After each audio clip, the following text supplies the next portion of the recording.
있잖아 이거. 아 넘어지라고 가시라고. 뭐 하는 겁니까? 야 오지 말라고 했잖아. 가라니까 엄마. 소민이라면서 너는. 하는 얘기 하지 말고 엄마. 한 중소기업 건물입니다. 회사 대표가 한 남성을 거칠게 밀치면서 건물 밖으로 내보내려고 하는데요. 밀쳐지는 남성은 뒷짐을 지고 버티고 있습니다. 두 남성의 실랑이는 건물 밖에서도 계속 이어졌습니다. 왜 이런 일이 벌어진 걸까요? 자, 20대 아들을 둔 아버님이 저희한테 제보를 주셨는데 2달 전 밤늦게 아들한테 전화가 왔답니다. 그래서 아들 했더니 아버지 저 회사 사장한테 폭행을 당했어요. 네, 아들은 2년제 전문대를 다니고 있는데 그 대학교에서는 그 기업하고 연계를 해서 이 기업에 가서 일을 하면 현장 근로를 하면 학점도 인정해주고 또 이제 뭐 월급도 주고 뭐 이런 식으로 일학습 병행제라는 그런 어떤 프로그램을 운영하고 있었대요. 그래서 이제 아들은 그 중소기업의 기숙사에 살면서 일도 배우게 되었습니다. 3월 초에 첫 출근을 했고 8월 말까지 다니기로 했어요. 딱 한 학기네요. 그런데 6월 10일 자정쯤 한밤중에 아들한테 전화가 왔는데 아들이 고민 끝에 털어놓는다며 아버지 저 회사 대표한테 오늘 아침에 폭행을 당했습니다 라고 고백했습니다. 이야, 너 어쩌다 회사 대표한테 맞았어. 그러니까 아드님이 폭행 당시 상황을 막 세세하게 얘기를 했답니다. 자, 그런데 폭행 당시에 회사 대표에게 이런 얘기를 들었다는 거죠. 체크포인트 짚어보죠. 아이, 눈알 뒤집히네. 자, 아버님 얘기 들어보시죠.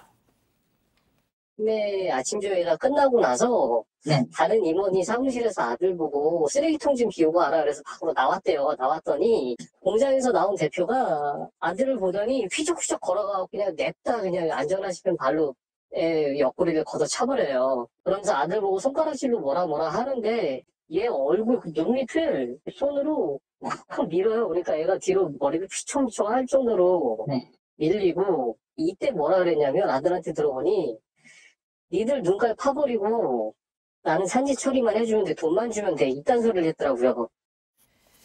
자, 박 변호사님, 60년대 대한민국 그 개발 시대 때 이 산업 현장에서 뭐 조인트 깐다라는 말 하잖아요. 그걸 지금 2024년에 하고 있습니다. 지금. 너무 놀랄 일인데 이 피해자 아버지가 나중에 이제 경찰에 신고하고 경찰에서 CCTV 뭐 이거 제공은 안 합니다. 같이 봤는데 놀라울 장면들이 좀 있었습니다. 지금 얘기했던 것처럼 다른 임원이 뭐 쓰레기통 좀 해라 해서 밖에 나갔는데 다짜고짜 안전하시는 그걸로 아들 옆구리를 찼다고 해요. 그런 다음에 다시 직원들 곁으로 가니까 다시 오두만 손가락으로 직원들의 눈으로 찌르는 행동하면서 안구를 파버리고 그 산재 처리해 주면 돈만 주면 돼. 이런 얘기를 폭언을 했다고 합니다. 또 이후에 아들은 다시 와서 오른쪽 가슴 머리로 들이받고요. 멱살을 잡고 얼굴을 때릴 듯한 행동도 보였다고 하고 건물 입구에 세워지는 그 재떨이 통으로 아들하고 직원들을 향해서 던지기도 했다고 합니다. 자, 일단은 이 아버님의 주장입니다. 자, 그런데 내 아들이 진짜 눈에 넣어도 안 아플 아들이 저런 일을 당했다? 어떤 아버지가 참겠어요, 양 변호사님? 아들 얘기 듣고 정말 잠을 못 이루셨다라고 합니다. 그렇겠죠. 그리고 밤새 뒤척이다가 아침에 일어나서 도저히 안 되겠다, 대표를 만나야겠다라고 생각해서 회사로 찾아가신 거예요. 그리고 그 와중에 이제 아들에게 전화를 해서 나 만나러 가고 있으니까 너는 병원에 가라 이렇게 말씀을 하시고 회사에 가는데 하필이면 또 대표도 없고 그 CCTV 관련 담당자도 같이 출장을 갔다 합니다. 그래서 직원이 그러면 약속을 잡고 오시면 저희가 이제 뭐 보여드리고 대표님도 만날 수 있게 해드리겠습니다라고 해서 그 다음날 오전에 약속을 잡고 회사를 다시 찾아가기로 했답니다. 그래서 찾아가는데 대표가 응급실에 있으면서 만났대요. 만나는데 대표가 하는 말이 이게 회사 자산이라서 보여주지 못한다라는 얘기를 하더랍니다. 아니 회사 자산을 보여주면 자산이 어디로 날아가나요? 없어지나요? CCTV 영상이 회사 자산이어서 못 보여준다? 네, 너무 이상한데 어쨌든 그렇게 얘기를 하니까 그럼 경찰 도움을 받겠다라고 경찰에 신고를 했답니다. 그랬더니 알아서 하라고 그냥 방에서 나가버렸대요. 응접실에서. 그러고 나서 이제 그 아버님하고 아들은 그 회사가 좀 매진돼 있으니까 경찰이 못 찾아올까 봐 대문 쪽, 정문 쪽으로 가서 기다리고 있었대요. 한 10분을 기다려도 경찰이 오질 않으니까 그럼 들어가서 다 기다려야겠다 싶어서 아까 있었던 응접실로 다시 가려고 했답니다. 자, 응접실로 다시 가려고 딱 했는데 다시 마주쳤고 지금 저 상황이 벌어지고 있는 겁니다. 네, 대표가 못 들어가게 막았기 때문인데요. 아버지가 왜 못 들어가게 하냐고 했더니 신고한 것들은 더 이상 손님이 아니다. 나가라면서 옷이 찢어지도록 잡아서 끌어냈다고 합니다. 배치기예요. 네, 상황이 좋지 않은 것 같아서 옆에 있던 아들에게 영상을 찍으라고 했다고 하고요. 대표는 아버지를 건물 입구에서부터 경사진 계단에서 밀치면서 아이고야. 옷이나 팔을 잡고 끌어냈다고 합니다. 아버지는 쌍방 폭행이 될까 봐 뒷짐을 진 채로 손님이라고 응접실에 안내할 때는 언제고 왜 이러는 거냐고 했더니 대표는 신고한 게 무슨 손님이냐 이렇게 욕설을 하고 계속 밖으로 밀쳐냈다고 합니다. 뒷짐을 지고 계시네, 네, 진짜. 쌍방 폭행이 될까 봐 이렇게 한 건데요. 그러다가 아버지가 바닥에 넘어졌는데도 밀치는 행동은 계속 이어졌다고 합니다. 상황은 112가 출동한 이후에야 정리됐다고 하고요. 아버지는 폭행 혐의로 대표를 고소했고 대표는 쌍방 폭행을 맞고소를 했다가 취하를 했습니다. 그리고 퇴거 불응 혐의로 고소를 했다고 합니다. 자, 박 변호사님. 예. 그 유독 저 아드님만 미워해서 저랬던 걸까요? 아니면 과거에도 그랬던 걸까요? 아마도 반복될 가능성도 있고요. 아들뿐만 아니라 임원들한테도 다른 직원들한테도 했을 것 같습니다. 아버지가 물어봤어요. 혹시 또 이전에 폭행당한 적 있냐 하니까 지난 4월에 회사 앞으로 화분에 도착했는데 한 임원이 대표님한테 갖다 놔라 해서 대표님한테 갖다 놨는데 나오다가 뒤통수를 맞았다고 합니다.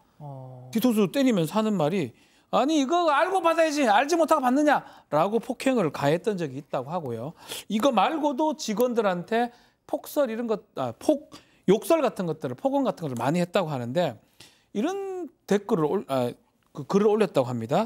자신은 인격적으로 대하고 있는데 직원들이 대표를 무시하기 때문에 너희들은 XX들이다, 개 XX들이다라고 전체 공지에 욕을 띄우기로 했다고 합니다. 전체 공지글에 저렇게 네. XX 니들이 날 무시하니까 이러는 거 아니야? 약간 이런 건데 저희 제작진이요, 저 대표 사장에게 연락을 했습니다. 앞서 그 피해자 직원 발로 찬 거 사실입니까? 사실이라면 도대체 왜 때린 겁니까? 물었습니다. 대표 입장을 밝혔을까요? 직접 들어보시죠. 그러니까 내가 야 너 거기서 뭐 했나 하면서 내가 발을 들었어요. 얘가 나를 보고 움찔하면서 뒤로 물러났다는 거죠. 그게 다예요. 회사의 대표가 이게 나서서 뭐 이렇게 발을 들고 뭐 쌍욕을 하고 내가 손가락질로 삿대질을 하든 뭐라든 우리 회사의 직원들이 일을 잘하고 거기에 대해서 절차대로 잘 따라주면은 이런 일이 없지 않습니까? 사람이 이게 한두 번이 아니면은 속이 뒤집어지는 거예요. 눈깔이 뒤집어져요. 진짜예요. 대표님, 저희가 그 CCTV 받아볼 수 있을까요? 그건 제가 제공이 어렵고 저희 회사로 오십시오. 제가 확실하게 다 보여드릴게요. 자, 대표님 저희 CCTV 받아볼 수 있을까요? 라고 한 저희 제작 PD가 저한테 와서 그 회사가 되게 외진 곳이 있어서 저 오늘 하루 좀 빠지고 거기 가서 출장 좀 가겠습니다. 저한테 얘기를 했어요. 그래서 갔다 오셔 했는데 갑자기 저 안 가도 될 것 같아요 하는 겁니다. 네, 그렇습니다. 회사 대표가 이틀 전에 갑자기 연락을 취해서 그거 내가 변호사한테 물어봤더니 이게 수사 진행 중인 상황이기 때문에 아무것도 하지 말라라고 해서 입장을 바꿔버린 거고요. 사실 CCTV 볼 필요가 딱히 없을 것 같은 게 이제 피해자에 따르면 경찰이 그러는데 CCTV 영상에는 분명히 아들 폭행 장면이 찍혀 있었다라고 그렇게 아버님은 얘기를 하고 계십니다. 일단 지금 들으신 게 지금 대표의 태도인가요? 두 번의 폭행 있죠. 아버지도 폭행했잖아요. 네. 아버지 폭행에 대해서 물어봤더니 대표가 왜 폭행을 저질렀는지 이런 거 얘기는 하지 않고 그거 뒷짐지고 있지 않냐. 그건 전문가가 하는 행동이다. 아마도 아버지가 유도했다. 뭐 이런 주장인 것 같습니다. 그러니까 그걸 알았으면 더 건들질 말았어야지. 그러게 말이에요. 그리고 직원들은 난 폭행한 적 없다. 아까 들으신 것처럼 발로 찬 게 아니라 발을 살짝 들었을 뿐이고 그리고 욕설을 하는 거는 일을 제대로 안 하니까 직원들이 절차대로 따라줬으면 내가 왜 그렇게 했겠냐. 일을 제대로 안 하니까 눈알이 뒤집힌다. 그리고 대표가 말이야 직원들 일 제대로 안 하면 삿대질하고 욕설 정도는 할 수 있는 거 아니냐라고 말씀을 남기셨습니다. 요즘 세상에 그러면 안 된다는 거 아시면서 그래 왜. 자, 아무튼 아까 박지훈 변호사님이 이게 과연 처음일까 이런 의구심을 표했는데 뭔가 좀 의심할 만한 게 있죠. 네, 다른 직원에게서는 성희롱 또 임금체불 문제로 신고를 당했다고 합니다. 제작진이 물었더니요. 대표는 모르는 내용이고 답을 해줄 수 없다고 답을 했습니다. 신고를 당한 사실이 있냐 없냐 아니면 답을 안 하시겠다는 거냐고 물었더니 그런 사실을 받은 게 없다고 답을 했고요. 피해자 아들도 임금체불 또 근로시간 미준수 피해로 고용노동부에 진정서를 접수했고 조사가 지금 진행 중이라고 합니다. 피해자 아버지에 따르면 이 회사가 올해 중소기업 육성으로 산업 발전에 이바지한 공로가 크다며 대통령상을 수상하기도 했다고 합니다. 그래서 어떻게 이럴 수 있나 이렇게 개탄하는 마음을 전했습니다. 대통령상을 받은 기업이었군요. 아이고 참.